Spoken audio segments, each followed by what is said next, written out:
Hmm.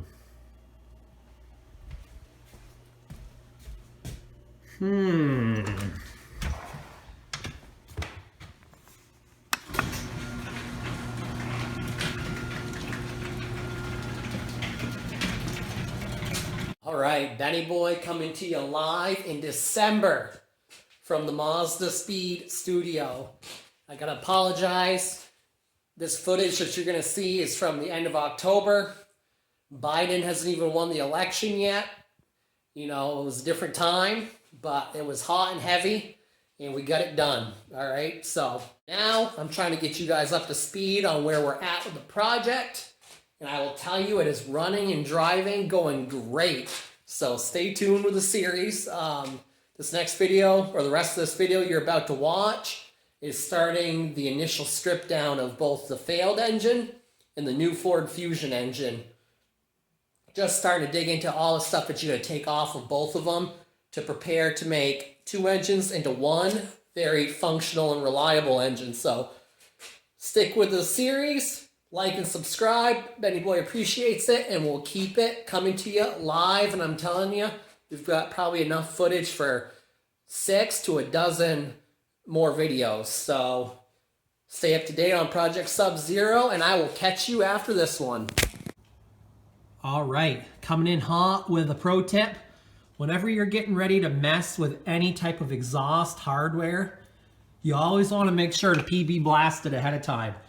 So I've already sprayed this thing the last couple nights. Just when I cruise through the garage, I just squirted down the nuts on the studs here, because with all the heat cycles and their proximity to the kind of being lower in the engine bay, they're going to get more corrosion due to salt and stuff, right? They're just closer to the elements. So you can see here, these are already pretty rusty, but I already popped off the other side, no problem.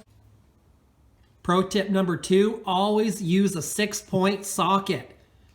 If we were to put a 12-point on this 6-point nut, it would be much more likely to round off. So I've got a nice impact socket on here, but notice I'm just using a regular old ratchet, because certain stuff you gotta feel, right? Like I could just put on my impact gun, give it a couple ugga-duggas, and hope the headers come off.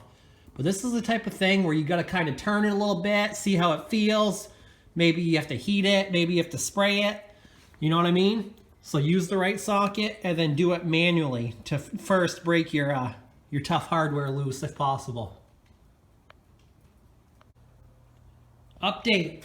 So we have to take the alternator off to get to the headers, and I got the serpentine belt loosened, and I'm noticing for the first time the header is actually touching the alternator.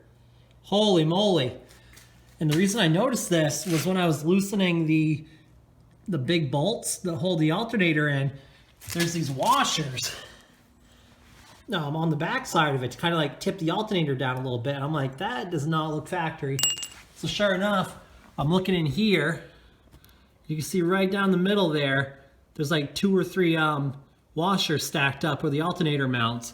So basically, I guess it's the fitment of these headers where they literally rub against the alternator. It's so tight in there. So not ideal. You're gonna be putting a lot of heat, even with the wrap on it, right? That should not really be touching. So we'll have to see what we do there. Some people would actually just kind of hammer it in a little bit.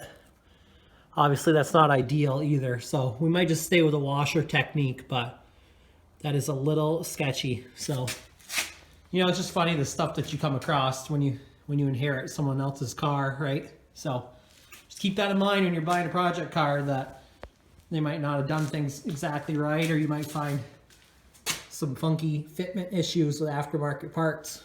All right. Okay, we got the headers off. All the studs came off relatively easily. And I'm telling you right now, this is the weirdest shaped exhaust I've ever seen. And it's got oodles of O2 sensors on it. So look at this.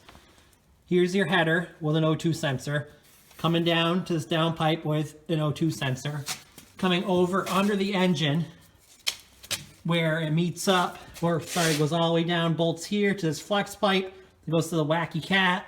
On the other header, comes down, EGR port blocked off, and you guessed it, O2 sensor. Hits this wacky curve, comes up, O2 sensor, and then meets up with its flex pipe. It comes down and meets here. So I'm gonna go ahead and get this, what's left of the cat, removed because I don't want Hal to get cut on this. This is real sharp where they cut it off. I think we're gonna have to bite the bullet and buy the $200 cat, unless, you know, because it's this weird 3-bolt flange thing. So it's gonna be kind of hard for any exhaust shop or whatever to fab something up where the cat actually acts as the collector, the 2-to-1, where it comes out a single pipe. From there back, you know, it'd be a lot easier. But to ask someone to fab this up, I bet it would cost me as much as just buying the friggin' thing. So I'll probably end up buying the cat. Kind of pain in the ass, but got that off. Went to the hardware store, got this nice furniture dolly. And I think this thing's gonna be perfect for moving engines around because the oil pan will fit down in here. So I'm gonna try to put this down on the dolly. There it is, boys. The furniture dolly worked amazingly. It's got just a nice little gap in there where the oil pan can sit down, and it's just kind of sitting on the end of the block on either side and a little bit on the transmission here. So yeah, this is slick. I was able to put that on there. It was a little awkward and heavy, but aren't we all? Hey-o! So I got that on there. I'm gonna take off my load balancer and my chains.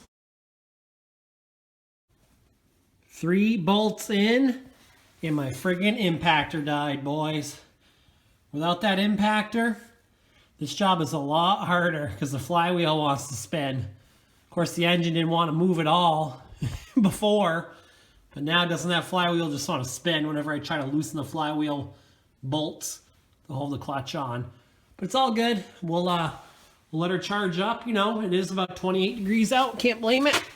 And that thing has literally busted both axle nuts loose and everything else since I've charged it. So we're going to pivot over here and just take off a couple things off of this motor, start to lay them out on the table, because that is the next section. One thing I will commend the Ford engineers on, especially with this motor, is it's got these really cool plastic lower intake manifold pieces that go down into your ports with the fuel rail nice and accessible. And it's cool because it's a split design with O-rings. So all I had to do was take off a few 8mm screws, and the entire top piece of the intake manifold just comes right off, throttle body and everything. And like I said, it's got these nice O-ring seals on it. I'm a big fan of how easy that is to take off, because you know, it does sit over the rear spark plugs on this engine, but honestly that took 5 minutes to take that off. So I'm gonna get right in there. See a little bolt hiding out in there, and I kind of want to get a good setup on my shop vac so I can get right down in there and kind of vacuum out any weirdness. But yeah, besides that, I'm gonna see if I can actually keep these lower, if I can keep these lower intake manifold pieces on this motor, or if I need to switch it out with the ones from the Mazda 6. Right now I'm just kind of taking off stuff I know I need to take off. I spent all day reading and looking at data sheets, technical stuff, so honestly it's just nice just to wrench on something for a while. So I know I gotta take off my valve covers and my plugs and my accessories, so I'll probably just do that stuff tonight and kind of make a pile here. Over on the left will be Ford Fusion outgoing parts, and then over on the right we'll start piling up Mazda parts to go onto this engine. All right, another thing this engine came with that it did not have to come with are these nice coil-on plugs still with the engine. So depending on where you get your engine, they might be totally bare bones. No pulleys, no valves, no sensors, no coil-on plugs, no PCV. You feel me? No fuel injectors. So I'm pretty pumped with all the stuff that they left on this engine. And to see what I'm talking about with how much money this could save us, go ahead and search for a coil-on plug for your car, because pretty much all modern cars use these. I'm telling you right now, it's probably between 40 and 60 bucks a coil for a new one. So I'm going to keep these because I would if I was a betting man, I'd say they're the same that are on that engine. And if I have a weird misfire issue, I'm going to have 6 spares. You know me, I'll get greedy and I'll probably try to sell them on the forums. But shout out again to Patterson Auto Wrecking for being an awesome outfit to deal with. And, you know, I'm really satisfied with this replacement engine and all the parts that are still on it. So just wanted to throw that out there. We almost got this valve cover off. We might get the plugs pulled. Doing everything is like a million times longer without my electric impactor. But again, it's a little wrench therapy, so it's a good time. So next, we should have all the plugs out and at least this valve cover out. Or valve cover off. All right. Here we are. We got one of the valve covers off and I am impressed. Look at this engine. Nice golden color. Clean, very little grime in there at all. This thing has some wicked good maintenance. I can just tell by looking at it. And I'll tell you what else it has.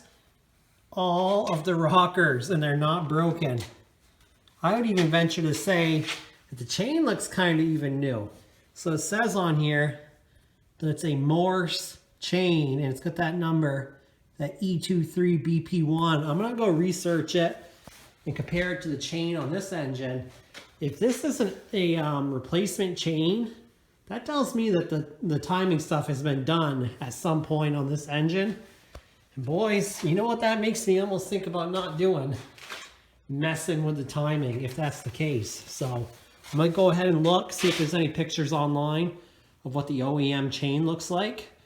And if this is a replacement chain, man, and as clean as this engine looks, we might have just got a big old bargain. So we'll see. Haven't pulled the plugs yet. I'm probably not gonna tonight. Gonna call it quits here. Go look that chain up. But even down in there's no oil seepage. It looks real, real good. So I'm feeling good about this motor. All right, Benny boy out. Fancy a spot of tea while you wait.